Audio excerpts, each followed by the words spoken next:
Lesson 37. What makes you a good person? We're going to be looking at one of the oddest stories of Jesus' life from Mark chapter 7. It took place over a meal. He's eating with his disciples. And remember, eating is not just for nourishment, it is for affiliation, association, affirmation. And the Pharisees are noticing that the disciples don't wash their hands, which that has nothing to do with sanitation. They knew nothing about germs yet. That would be invented centuries later. Rather, it is for ritual cleansing. It's what we would think of as cooties. If you've been around Gentiles, they could defile you, and so you need to wash your hands. And they had a specific way that they were to wash their hands, with at least half an eggshell worth of water, fingers pointing down. So you wash off the cooties. But if you had been in a place where you knew Gentiles were, or could have been, like the marketplace, you had to wash twice. The first with your fingers pointing up, and you pour the water, and then it gets down to your wrist, and then you point down and wash that off, because you don't want the cooties washing up your sleeve, and then when you eat, it comes back out onto the food and into your body. Now you think, oh, that's ridiculous. Maybe so. But in their mind, it was very real. And so in verse 5, the Pharisees, they protest.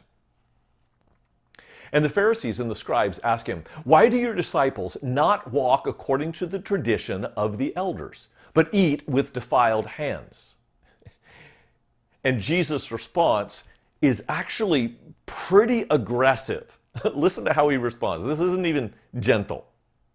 And he said to them, well did Isaiah prophesy of you hypocrites, as it is written, this people honors me with their lips, but their heart is far from me. In vain do they worship me, teaching as doctrines the commandments of men.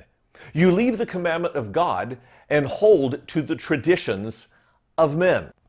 Now, there actually was an important point of what the Pharisees and scribes were teaching, and it's called the hedge about the law. The idea is similar to when you go to the Grand Canyon. There is a railing there. Now, beyond the railing is not the abyss. It's, you have several feet, so if a kid climbs up on the rail, falls over it, they're still okay. You move the fence back. And that was the idea with hand washing.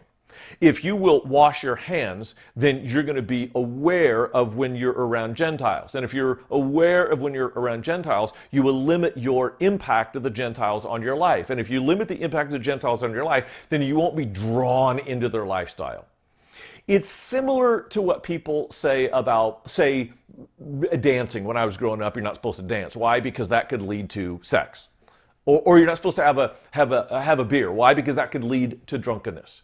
It's not the act itself, it's what it could lead to that religious people protest about. And Jesus is saying that this is really interesting. You guys you're building these hedges about the law, your traditions. Your traditions are fences to keep people safe. Okay, I get that. But you are violating the very command of God, and yet building fences around other commands that you don't want to keep. And they said, excuse me? What are you talking about? And Jesus said, well, let me just give you an example. The greatest command is really the only command with a promise, is to honor your father and your mother. Yet, according to their traditions, they had this thing called korban.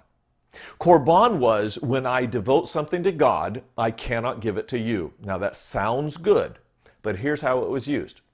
I don't want to support my parents in their old age. So rather than giving them a house that I own, I devote the house to God. And I can have a vacation home that my parents can't take from me. They can't use it, but I can use it until I die, and then it's given to God.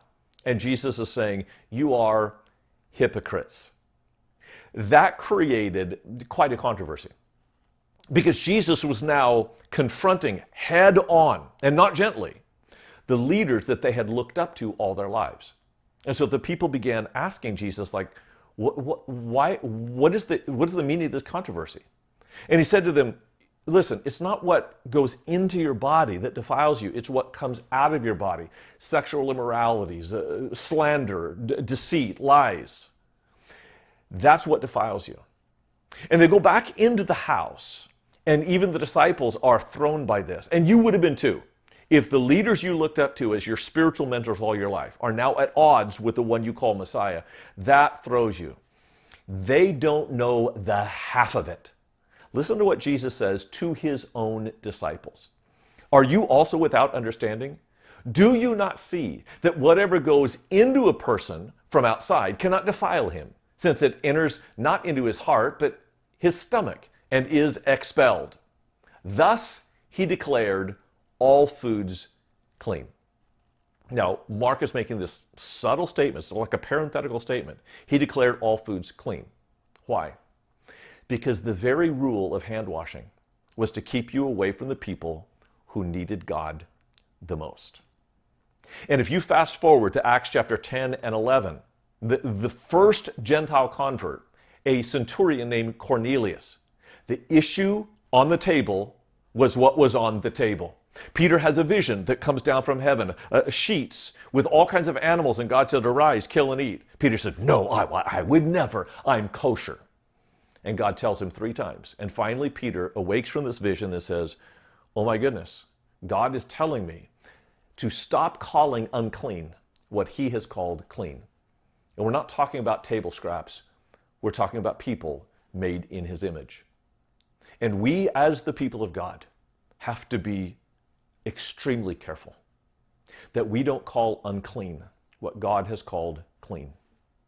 There are people that we label as unclean for various reasons. And some of them have good motives. I understand that. But the priority of God is people, not table scraps. It's people above morality.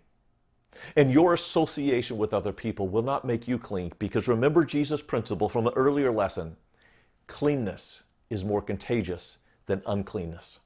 And when we start living that way, our tables will be open to all sorts and sundry. And God will be pleased.